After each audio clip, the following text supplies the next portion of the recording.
सम्राट ने अपनी पत्नी तारा पर गोली चला दी है। उसे ये बात बर्दाश्त नहीं हो रही है कि तारा का शादी से पहले कोई बॉयफ्रेंड था। तारा और सम्राट की शादी हुई, उसी के ठीक बाद उसे पता चला कि तारा तो किसी और से प्यार करती है, जबकि तारा ने ये बात साफ कर दी है कि उसकी जिंदगी में अब केवल सम्राट है। अपने बॉयफ्रेंड सूरज को वो भुला चुकी है।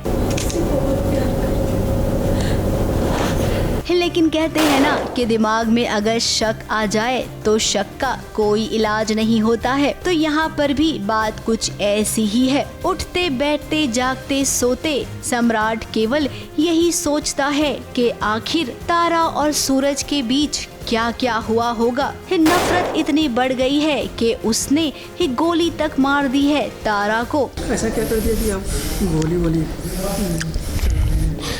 नहीं, गोली जो चली है वो तो बेसिकली उसका सपना है कि सम्राट ने गोली मारी है।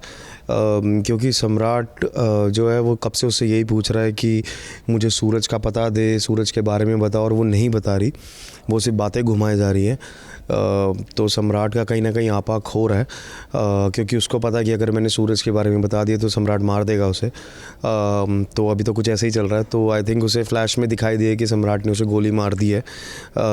तो बाकी अब देखते हैं आगे बताती है या नहीं बताती। हाँ, वैसे तो ये एक सपना है, लेकिन सोचिए जिस इंसान के अंदर इतनी नफरत है वो तो ये कदम कभी भी उठा सकता है। ऐसे ख्यालात आने पे मजबूर नहीं करते, लेकिन एक इंसान जब किसी से कुछ पूछ रहा है और उसको पता है कि उस इंसान का लेवल क्या है, वो किस हद तक जा सकता है पूछने के लिए, कि वो पार्टी में भी पूछ रहा है, वो नहीं बता रही, वो हर जगह पे कर रहा है, लेकिन अब वो नहीं बता रही तो उसमें वो डर भी है।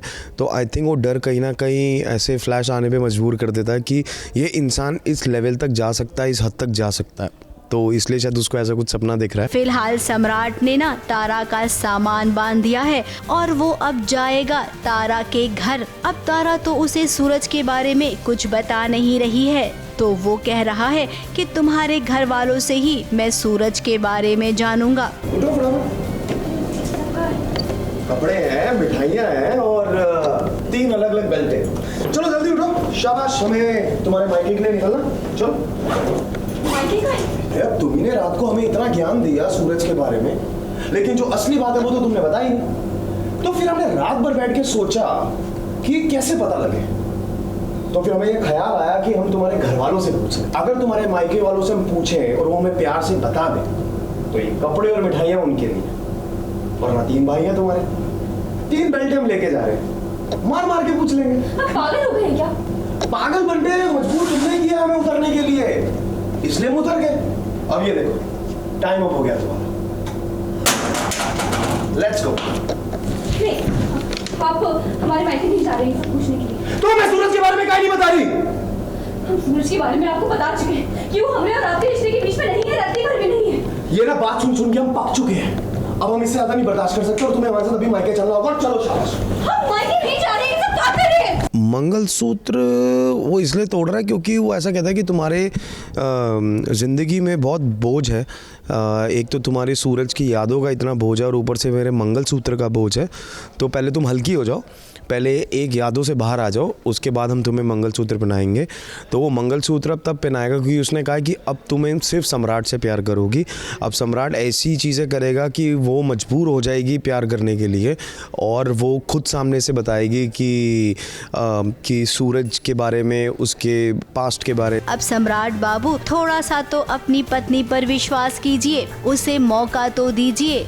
जिस तरीके का बर्ताव आप कर रहे हैं ना, वैसा कोई नहीं करता है। आखिर तारा अब आपकी पत्नी है, एक पल के लिए तो उसके आत्मसम्मान के बारे में सोचिए। मुंबई से कैमरामैन सुजीत मिश्रा के साथ एबीपी न्यूज रिपोर्ट।